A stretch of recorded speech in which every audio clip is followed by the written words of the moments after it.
LaVonte Stewart, you are the man. I'm so glad you're here and executive director of Lost Boys Inc. How's it going?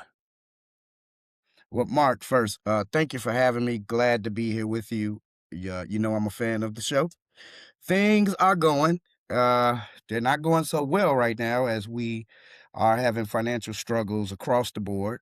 And it's not unique to us. This is happening not just across Chicago, but across the philanthropic community of America right now. And it's a confluence of things that has happened. There's no one single explanation, and there's no one villain who's come along and just take all the money. It is just one of those things where a lot of factors have happened all at the same time, and this is the result of it. We're gonna end the program on funding, but talk about what you do and how you transform lives, successes. Go right ahead.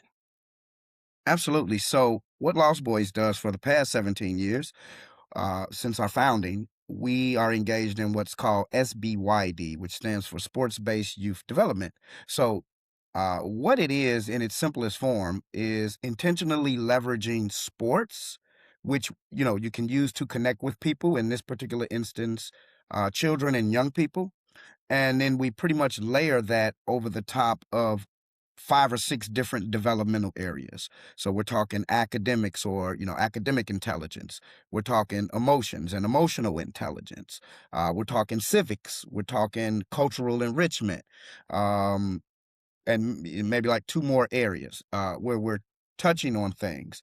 And so we don't do this work alone. I'm extremely proud of the many, many partners we have, probably 20 or more partners that we engage with throughout the year to conduct all of these activities, right? Because, um, 10 heads are better than one. And so if each person brings their expertise to the table and we are able to expose our children to that expertise, then our children are able to benefit tremendously from that. And a short example is two of our greatest partners right here in South Shore, Lawrence Hall, which is a 160-year-old social service agency. And they deal with things from DCFS children in foster care to workforce readiness to high-risk youth who come for a daily reporting center as an alternative program instead of going to jail, and give them a chance to get themselves back on track. To our smaller partners like the South Murrow Community Garden, where we take children to what used to be one of the most violent blocks in South Shore, and a couple of amazing Black women have transformed that block with love and plants and food to a block that people want to come to and be on. And they've almost single handedly run the element off of that block with just a little bit of police help, but just the women out there talking to the men who have the guns, the boys who have the guns, who are selling the drugs, and just trying to encourage them and putting a firm foot down and saying, "Hey, you can't do this. We have kids around here." And so, we've seen over the years how that is developed, and taking children to the garden so that they can enjoy outdoors and touch, what's the old saying, Mark? Go outside and touch some grass.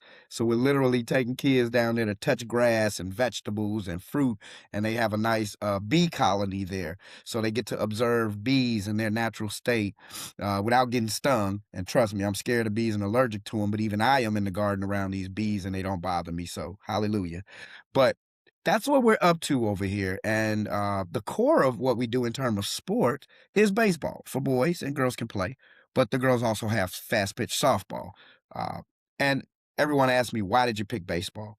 And I tell everyone the reason baseball, no other sport in America has touched on all of our different history and our struggles and our celebrations and accomplishments more than baseball. I'm a football fanatic, don't get me wrong, but the social gains, a lot of the social gains that have occurred for Black people specifically, um, have come from that field, right? We often talk about Jackie Robinson, but we don't talk about other people that were there, like Satchel Paige that opened doors, or Joe Black, who was the first Black pitcher to pitch in the World Series on that Dodgers team with Jackie. I think in like 1951.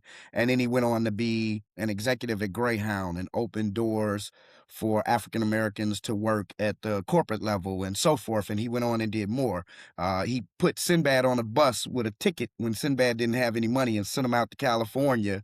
And we know what happened with Sinbad after that. He became a huge comedic star. So people like that don't get their flowers in life, and then they don't end up getting them often in death because we focus on one or two Black American heroes when there are so many. So baseball, that's why, man. And, not just race, right? Gender. What happened in World War II when the men went off to fight? The women took the field. And we got a movie like A League of Their Own, right? The Rockford Peaches right here in Illinois. So, and we got the first women in Negro leagues, like Tony Stone, that played for the Indianapolis Clowns, right? And so that field has opened up so much for so many, even Latino populations. And we know baseball has even been more favorable to them. So it has given them great opportunity to come to America, players who've been recruited and bring their families. And so baseball has been, tremendous to me, to America. But it is also a place where you can go and for those 3 hours, it doesn't matter if you're black, white, rich, poor, north sider, south sider, public school, Catholic school. If you're a Sox fan or a Cubs fan, you're a Sox fan or a Cubs fan. And you can celebrate that team, that game with that person that's sitting next to you who otherwise you may not have anything in common with. But you can find commonality from that core, your love of the game, your love of that team, and then you grow with those people. And that's happened to me a lot. Now, I've taken on a lot of friends, um, and I'll even say some people who black folks would say, "Why are you talking to them? That's a racist." And I'll say, "Yeah, but what I'm gonna do? Ignore them? I'd rather know why they feel how they feel about me, and maybe You there's know, something that's gonna change if I keep engaging them."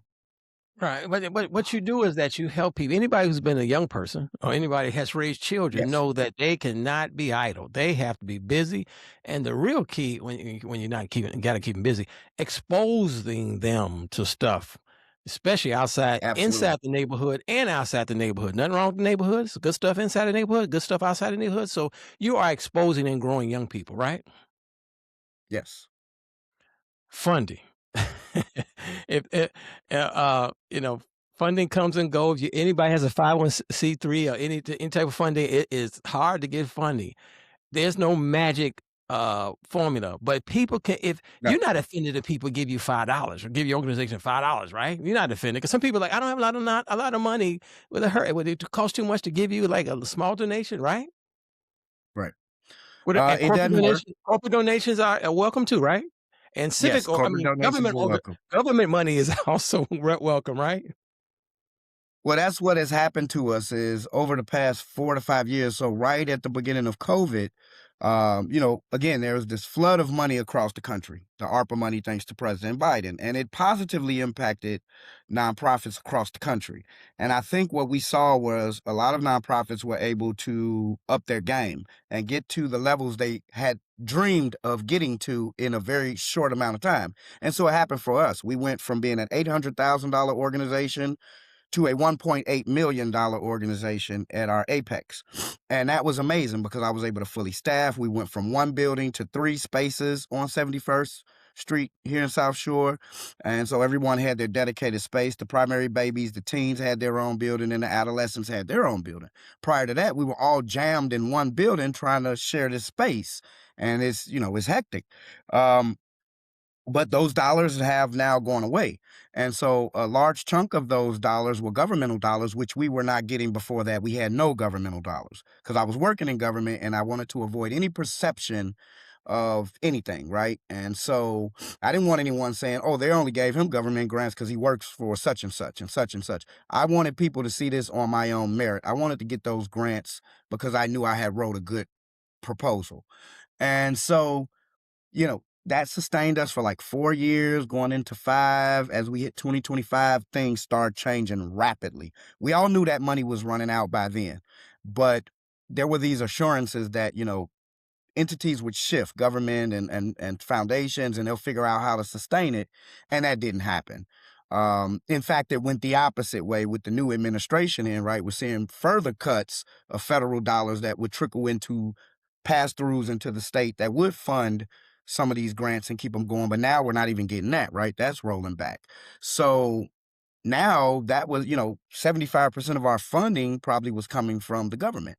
And so with that, it's been minimized to probably it's a fraction of what it was. I mean, my total government funding now is probably no more than about $250,000, right? It had been about 1,000,000, and so now it's gone way down. We've So lost a you little can't bit of. help as many people as you can, right?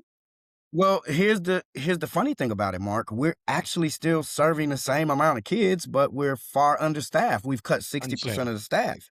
Right. So we're overwhelmed, but we don't want to tell any children, hey, we can't service you because we don't have enough money. We don't have enough people. The We're the need just the doing the need the best that need we is can there. with what we That's what got. you're saying. The need is there, right? Yes. So we're And not sure yet because we're heading into spring and this is going to become the most important time. We've been able to manage in the winter and fall programs because we're mainly indoors. But now when we get ready to go outside and break off into teams, that's when that ratio of adults to children really kicks in. And we try to keep the ratio like 1 to 16 or 2 to 16. So like a head coach and an assistant coach, because everyone doubles as mentors. And there's group mentoring and then there's individual mentoring. And you think about it, Mark. I love to ask people this question or say this statement. When you think back, who was some of the most influential people in people's lives outside of their parents or grandparents or their, who's raising them? And if you played sports, it was a coach or school. There's always a special teacher you remember that encouraged you, or you may still talk to him to this day. Man, dude, I still talk to my college football coach from Hampton University, where I won this national championship. Not my head coach. I still talk to my specialist coach. I was a defensive back. And so I was trained by Donovan Rose, who played for the Miami Dolphins and in the CFL and was hired, by Hampton to coach there.